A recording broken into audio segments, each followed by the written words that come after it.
Did you know that 70% of people struggle with anxiety about their daily lives? This constant worry can make it hard to enjoy the present moment. Most of us think we need to control everything to feel secure. But what if I told you that this desire for control is actually causing more stress and making us less mindful? A study found that trying to control everything can drain your mental energy, leaving you feeling exhausted and overwhelmed. It's shocking, but holding on too tightly can prevent us from experiencing true happiness. We often think that if we just plan everything perfectly, we can avoid mistakes. In reality, life is full of surprises, and those surprises can lead to beautiful experiences. In this video, we will explore why letting go of control is essential for achieving mindfulness. We'll dive into the hidden costs of trying to manage every aspect of life and discover how accepting uncertainty can open the door to peace. You'll learn simple strategies for embracing the flow of life, practicing non-attachment, and building trust in the process. Join me as we uncover the surprising truth. Sometimes, the best way to find mindfulness is to stop trying so hard to control it. Let's embark on this journey together. Chapter 1: The Illusion of Control. How we're wired to hold on. Most of us spend our days holding on to a sense of control that doesn't really exist. Our minds crave certainty because it gives us a sense of security, but that desire can actually limit us. Studies show that people tend to overestimate their ability to control events. In fact, a famous study by Lana, 1975, found that people often feel more in control in situations that are purely based on chance, like rolling dice. We're wired to think we can influence outcomes, but often, it's just an illusion. The idea of control goes deep into our evolutionary history. Our ancestors relied on the ability to predict and manage their environment for survival. While this instinct helped us then, now it mostly triggers stress and anxiety in situations we cannot control, like traffic or weather. Holding on too tightly creates unnecessary pressure and disconnects us from the present moment. Letting go isn't easy because the fear of the unknown is real. But ironically, clinging to control causes more harm than good. Author Pema Chodron says, we must let go of the life we have planned, so as to accept the one that is waiting for us. By loosening our grip, we allow ourselves to experience life as it unfolds, rather than as we wish it would. The first step toward true mindfulness is recognizing that control is often just a story we tell ourselves. Chapter 2: The Weight We Carry. How control drains your mental energy. Trying to control everything is exhausting, and it drains our mental energy without us even realizing it. Think of it like carrying a backpack filled with bricks. Every time you try to control something outside your power, you add another brick. A study from the University of California found that people who are more controlling have higher levels of cortisol, the stress hormone. Essentially, the more we try to control, the more stressed we become. Holding on to control also stops us from fully engaging with the present moment. When you're constantly thinking about what might go wrong, you're missing what's happening right now. Mindfulness, by definition, is being fully present in the moment. Control, on the other hand, is about anticipating the future and managing outcomes, which keeps us trapped in a cycle of worry. Here's a simple strategy to break free. Ask yourself, what is one thing I can let go of today? It might be something small, like letting go of trying to manage someone else's reaction to a situation. Practicing small acts of release will teach your mind that letting go doesn't mean failure. Instead, it means freedom.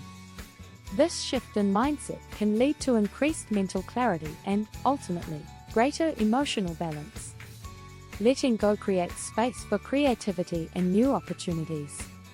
Brené Brown, in her book Daring Greatly, says, you either walk inside your story and own it, or you stand outside your story and hustle for your worthiness. Letting go of control allows you to live in your truth, rather than wasting energy on the illusion that you can control every outcome. Chapter 3: Surrendering to the Flow.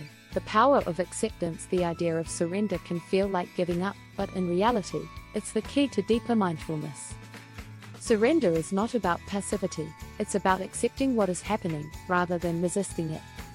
When we resist, we create tension, but when we accept, we find peace. A study published in Psychological Science showed that people who accept their emotions and thoughts, without trying to change or control them, experience less stress and greater overall well-being. One powerful strategy for surrender is to practice acceptance through mindfulness meditation. When you sit in meditation, instead of trying to control your thoughts, just notice them. Watch how they come and go like clouds in the sky. This teaches your mind that you don't need to control every thought or feeling, you can simply observe them and let them pass. A helpful mantra for this practice is, I am not in control, and that's okay. Repeating this reminds you that trying to control everything only adds to your suffering.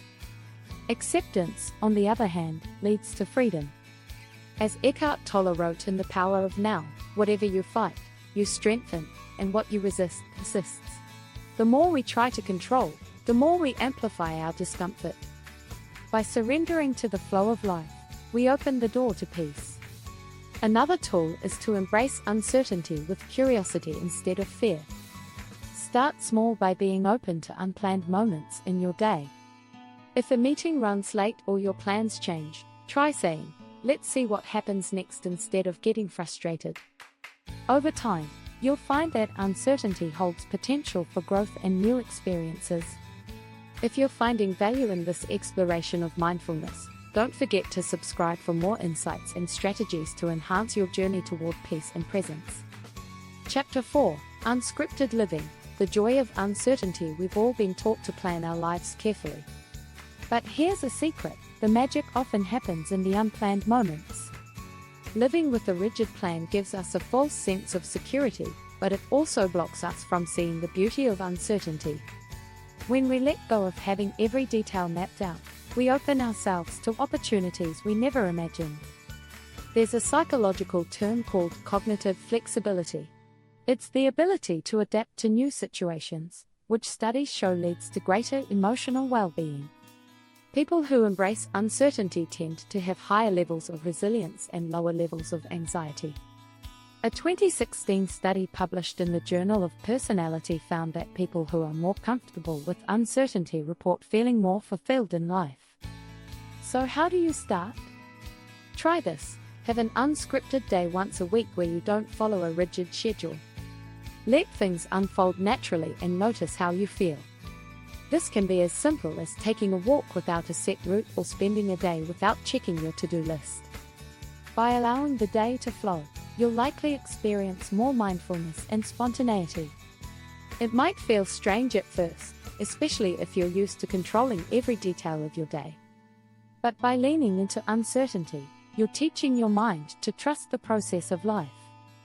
As Alan Watts once said, the only way to make sense out of change is to plunge into it, move with it, and join the dance. When we let life surprise us, we learn to be present in the moment. It's not about abandoning goals or plans entirely, but about loosening your grip on how things should happen. Sometimes, the best opportunities come from what we didn't plan. Think of life as more of an adventure than a checklist. This mindset shift not only increases mindfulness but also makes life more enjoyable. Chapter 5: The Art of Non-Attachment. Loosening your grip on outcomes. Non-attachment is often misunderstood. It's not about detaching from people or goals, it's about letting go of the need to control the outcomes of those goals. When you're too attached to a specific result, you put pressure on yourself and limit your ability to experience the present moment. Buddhist philosophy teaches that attachment to outcomes is a major source of suffering. In fact, a 2019 study in the Journal of Happiness Studies found that people who practice non-attachment report higher levels of life satisfaction and lower levels of depression. Why? Because they're not constantly disappointed when things don't go exactly as planned. A practical strategy for practicing non-attachment is to focus on the process rather than the result. For example, if you're working on a big project, instead of obsessing over whether it will be a huge success, shift your attention to enjoying the work itself. When we focus on the journey, we free ourselves from the anxiety of what may or may not happen at the end. You can also try setting intentions rather than rigid goals.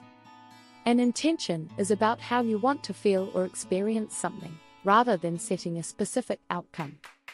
This way, you're still moving towards something but without the stress of having to control every aspect of it.